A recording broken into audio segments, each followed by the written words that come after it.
And now, it is my pleasure to introduce my friend and partner, our First Lady, Michelle Obama.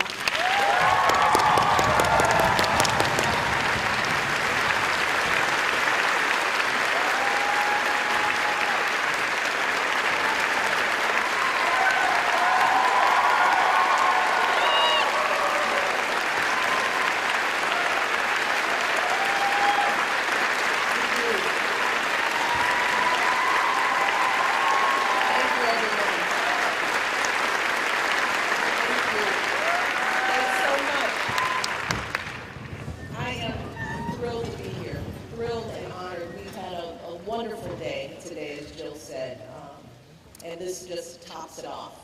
First, let me begin by thanking Jill for her kind introduction.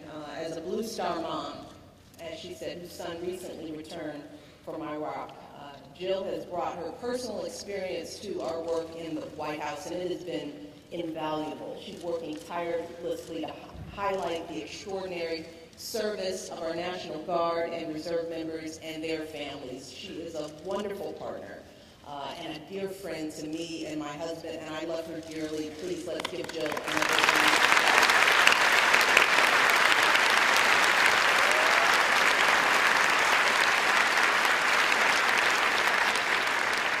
It is such a privilege to be here with all of you today on this Veterans Day to help launch Serve Nation's new civilian military initiative, Mission Serve. I want to thank Senator Merkley, who's here, and Major General Stephen Ronan Apt for joining us today. And I'd also like to recognize Colonel Rob Gordon, Mission Serve's chair, as well as Ross Cohen, the Director for Civilian Military Partnerships for Serve Nation, and all of the people and partners who have worked so hard to create this effort. You all have done just a fabulous job. And I also want to thank GW and your president.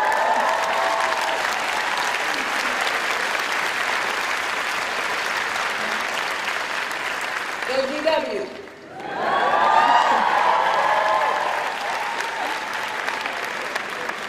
And your president, Steve Knapp, for hosting us today. As some of you know, a couple of months ago, I issued a little challenge to this university that if students, faculty, and staff here did 100,000 hours of community service, that I do what? Speak at commencement. Well, in just 7 weeks, you all have done more than 19,000 hours of service. That is pretty amazing. That's wonderful. So if you all keep it up, maybe I'll see you here in May, right? Finally, I feel particularly privileged to share the stage today with Mrs. Alma Powell, who knows a thing or two about service and sacrifice. Right?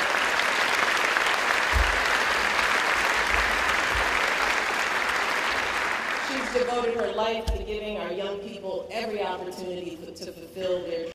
She's a wonderful role model to me, just a tremendous asset to this country. Another round of applause for her.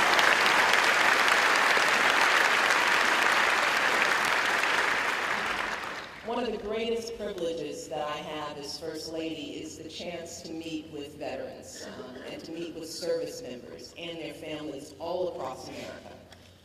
And I have to tell you, I always come away from every single visit with this sense of pride and gratitude, but also with a sense of awe, true awe. I'm in awe of sacrifices they make. You think about it, a tiny fraction of our population bearing the burden of 8 years of war, serving tour after tour of duty, missing out on birthdays and anniversaries and those precious moments with the people that they love most. I'm in awe of the men and women that I meet who have been wounded, and some very seriously, who will tell you that all they think about is not their injuries, but about the folks that they left behind. And all they want to do is to be back in their units serving this country again. I'm in awe. And I'm in awe of the military families that I meet. Spouses who play the role of both parents, trying to juggle getting to baseball games and ballet recitals, doing it all. Grandparents who step in to care for the children when a single mom or dad in uniform is away. People who find the strength to carry on after those they love most have made the ultimate sacrifice. And we witnessed their courage and grace this past week in the aftermath of the unthinkable tragedy at Fort Hood. And we hold those who lost their lives and those who love them in our thoughts and our prayers today. All of those men and women, they joined our armed forces because they love this country so much that they're willing to give everything they have to protect it. And that commitment, it doesn't just disappear when they return to civilian life. See, that's the beauty of it. It doesn't go away. For many of these folks, service is the air they breathe. It's the reason they were put here on this earth. And they don't just want to serve for a certain number of years of deployment. They want to make their entire life a tour of duty. And whether it's technical skills in engineering, logistics, public safety, whether it's leadership skills like team building and performing under intense pressure, what they've learned standing watch over the homeland and fighting wars abroad is precisely what we need to meet our biggest challenges here at home. And that's whether it's turning around a failing school or managing a big city homeless shelter. We need that energy, whether it's running a rural health clinic or rescuing a community struck by a natural disaster. Our veterans have what it takes for success. So they have the skills to serve, and they have the will to serve. And it's up to us to give them the opportunity to serve. And that's why the Edward M. Kennedy Serve America Act that my husband signed into law establishes a Veterans Corps. That's why our United We Serve Summer of Service program engaged veterans groups all across America, deploying them to serve their communities right here at home. And that's why we're so thrilled about the endeavor that you are all launching here today. Through the partnerships in this new coalition, Wounded Warriors are mentoring young people and combating gang violence. Through this initiative, veterans are building homes in New Orleans and working to reduce the dropout rate in Boston and Philadelphia, and helping their fellow veterans reintegrate into communities all across America. And ordinary citizens are mobilizing to give something back to our men and women in uniform who've given so much to us, like offering free summer camps for military kids, or working to expand economic opportunity for military families, providing job training, educational support, and mental health services for our veterans. It's this kind of work this administration has been doing since my husband took office.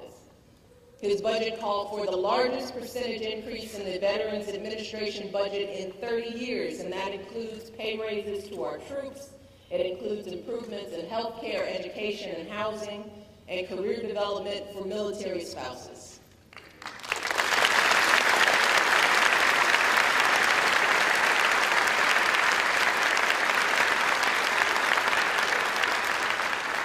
This administration is providing more on-base child care and expanding the Family and Medical Leave Act to help military families and wounded veterans keep their jobs and fulfill their responsibilities as parents, spouses, and caregivers. And just this week, my husband signed an executive order that will dramatically step up our efforts to hire veterans throughout the federal government. But we all know that in the end, supporting our military and our military families requires more than just good government. I say this all the time. It also requires an active citizenship. Because when our troops go off to war, they are protecting every single one of us. The freedoms they fight for are ones that every single one of us enjoys. So it's up to every single one of us to honor their service with service of our own. It's up to us to recognize our veterans not just for all they've done for this country, but for all they will continue to do for this country. That's what mission serve is all about. It's about honoring the dedication that led a young man named Kent Park to West Point and then ultimately to Iraq. And it motivated him to continue his service as a mentor to young people when he returned back home. And as Kit put it, he said, "You have to be an active participant by giving back to your community and doing your part." He said, "That's what being a citizen means. It's a lifetime of steady dedication to service." It's about honoring the courage that led Amber Barr, a soldier who I met at Fort Hood yesterday. See, Amber rushed to the aid of others during the attack last week.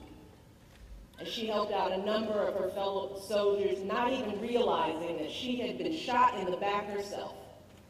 She later explained, this is her quote, "My own personal safety wasn't really what mattered to me. It was making sure that my battle buddies were safe. Said that was my number one priority."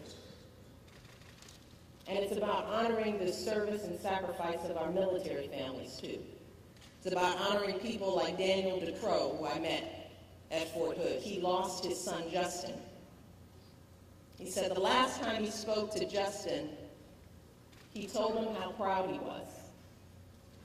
And he later said, "That's what I said to him every time I saw him, that I loved him and I was proud of what he was doing." He said, "I can carry that around in my heart." So may each and every one of us carry that same pride, that same gratitude, that same love in our hearts, not just on this day, but every single day. Thank you so much. God bless you all.